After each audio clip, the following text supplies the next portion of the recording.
Hello hi welcome back to my channel. आज हम explain करने वाले हैं I didn't sign up to be an nanny के पार्ट 9 को।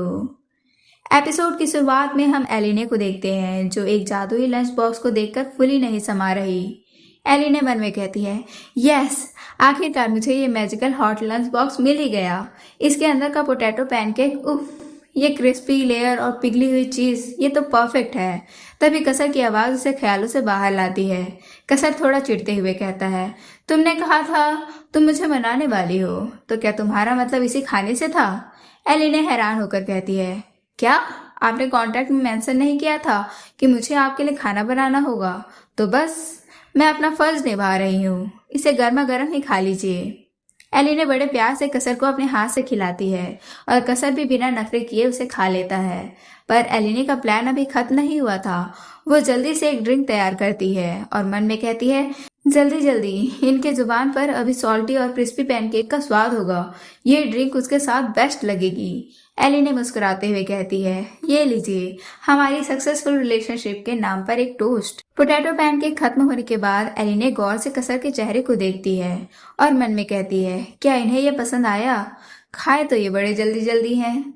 कसर कहता है, यह सच में बहुत लाजवाब था। बाहर से क्रिस्पी, अंदर से मीट और चीज का वो कॉम्प्लेक्स फ्लेवर, इस ड्रिंक ने इसका स्वाद और दोगुना कर दिया था।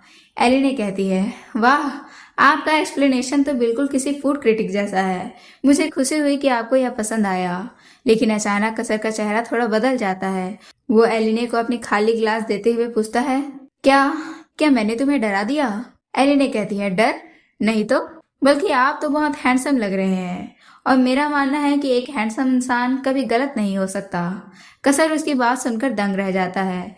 रात गहरी होती जाती है और ड्रिंक्स खत्म होने के बाद एलिने अंदर जाने की बात करती है, लेकिन कसर उसका रास्ता रोक लेता है। कसर कहता है, अभी तक तुमने मुझे मनाया नहीं है एलिने। दोनों की नजरें मिलती हैं। एलिने अचानक कसर का माथा पकड़ लेती है। कसर सकपका जाता है। कसर कहता है, ये क्या कर रही हो? एलिने चिंता में कहती है, आपका चेहरा इतना लाल क्यों है? क्या सर में दर्द हो रहा है? ओह, मैं कैसे भूल गई, उस जहरीले फल की वजह से आपको दर्द हो रहा होगा। एलिने मन में कहती है, मुझे पता है इनका दर्द सिर्फ एलिया से ठीक कर सकती है। क्या कसर को उस फीमेल लीड से मिलना ही पड़ेगा? क्या इसके अलावा कोई और रास्ता नहीं है? इससे पहले कि बात आगे बढ़ती तभी गेट पर दस्तक होती है। सर माइकल अंदर आते हैं। माइकल कहता है, माफ करना, लेकिन क्या आप मेरे साथ चल सकते हैं? एलिने कहती है, आप जाइए कसर, मेरी फिक्र मत कीजिए। कसर शक भरी नजरों से कहता है, मुझे डर है कि कहीं तुम मेरे पीछे किसी और को न पटा लो। एलिने कहती है, कैसी बात कर रहे हैं आप, जाइए यहाँ से। कसर के जाने के बाद एलिने को कुछ अजीब महसूस होता है। वो फौरन पार्टी की ओर भागती है जहाँ ट्विन प्रिंस थे। वहां पहुंचते ही उसे पता चलता है कि मामला बिगड़ चुका है। एप्पल्टन हाउस का एक लड़का ट्विन प्रिंस को निशा दिखा रहा था। लड़का चिल्लाते हुए कहता है, झूठ मत बोलो, तुम्हारे पास कोई फादर नहीं है। अगर होते तो तुम ड्यूक के घर में क्यों रह रहे होते? ये सुनते ही इवान का गुस्सा फूट पड़ता है और वो उस लड़के की पिटाई कर देता है। एलिने बीच बचाव करने आती है, पर तब तक उस लड़के के पेरेंट्स वहां पहुंच जाते हैं। लड़के की माँ कहती है, मेरे बच्चे, ये क्या हाल कर दिया तुम्हारा? तुमने इसे लड़ना सिखाया है ना? लुइस रोते हुए एलिने को पकड़ लेता है। एलिने का खून खौल उठता है। एलिने कहती है, आपके बेटे ने पहले बदतमीजी की थी, प्रिंस के साथ ऐसा बर्ताव करना अपराध है। तभी वहां महारानी वेलिनो और ट्यूब्रोसा आ जाती है, पर वो इंसाफ के नहीं बल्कि एलिने को फंसाने के लिए आई थी। वेलिनो कहती है, प्रिंस अभी बच्चे हैं, गलती उनकी नहीं है, उनके परवरिश करने वाली नैनी की है, इसने उन्हें बिगाड़ दिया है। ट्यूब्रोसा कहती है, बिल्कुल सही, इसके लिए इस नैनी को हंटर की सजा मिलनी चाहिए। गार्ड अपना कूड़ा निकालता है और एलिने की तरफ बढ़ता है। एलिने डर के मारे कांप रही थी, पर वो वहां से हिली नहीं। एलिने मन में कहती है, अगर मैं भाग गई तो सारा इल्जाम इन बच्चों पर आ जाएगा। वो कसर को याद करते हुए कहती है, हमारे कॉन्ट्रैक्ट में मुझे बचाना शामिल नहीं था, पर फिर भी। जैसे ही गार्ड हंटर चलाने वाला होता है, अचानक एक बिजली जैसी तलवार चलती है और गार्ड का हाथ हवा में उड़ जाता है। कसर दहाड़ते हुए कहता है, मेरे फियांसे को हाथ लगाने की हिम्मत किसकी हुई? एलिने, इधर आओ। एलिने रोते हुए कसर को गले लगा लेती है। वेलिनो चिल्लाती है, तुम्हारी हिम्मत कैसे हुई मेरे पैलेस पे ऐसा करने की? कसर कहता है, मैंने तो बस एक कीड़े को सजा दी है जो मेरे लवर को छूने की कोशिश कर रहा था। बहस बढ़ती जा रही थी, तभी एक भारी आवाज गूंजती है। किंग रिहार्ड की एंट्री होती है। सब सन्न रह जाते हैं। किंग कहते हैं, वेलिनो, ये सब क्या तमाशा है। वेलिनो फौरन अपनी बात घुमा लेती है और सारा दोष एलिने और बच्चों पर मरने की कोशिश करती है। एलिने को डर था कि किंग हमेशा वेलिनो की ही बात मानेंगे।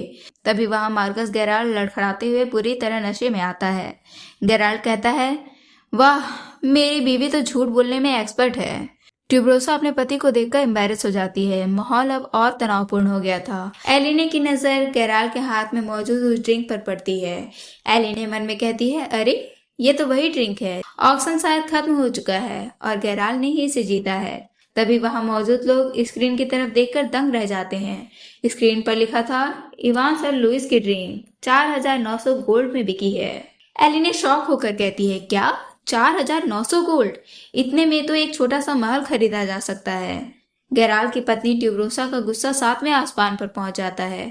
वो गेराल्ड के बाल खींचते हुए उसे पीटने लगती है। ट्यूबरोसा कहती है, तुमने सिर्फ कुछ बोतलों के लिए हमारा पूरा कैसल बेच दिया। तुम्हारी हिम्मत कैसे हुई? गेराल्ड रोते हुए कहता है, आह, मेरे बाल छोड़ो हनी। तुमने ही तो कहा था जो मुझे चाहिए मैं खरीद सकता हूँ। तुमने तो ये भी कहा था कि तुम उस नैनी को परेशान करने वाली हो। ट्यूबरोसा घबराकर उसका मुंह बंद कर देती है। तब तक बहुत देर हो चुकी थी। किंग रिहार्ड ने सब कुछ सुन लिया था। किंग कहते हैं, मार्कस गेराल्ड, तुम्हारा क्या मतलब है? महारानी वेलिनो बात को संभालने की कोशिश करती है, पर गसर के इशारे पर गेराल्ड सब उगल देता है। वो चिल्लाकर कहता है कि कैसे एपल्टन फैमिली और ट्यूबरोसा ने मिलकर एलिने को फंसाने की साजिश रची थी। किंग गुस्से में कहता है, काउंट एपल्टन और ट्यूबरोसा, तुम पर शाही खानदान का अपमान करने और धोखाधड़ी का आरोप लगाया जाता है। गार्ड्स, इन्हें ले जाओ। वेलिनो अपनी जान बचाकर फौरन अपनी सहेली ट्यूबरोसा से पल्ला झाड़ लेती है।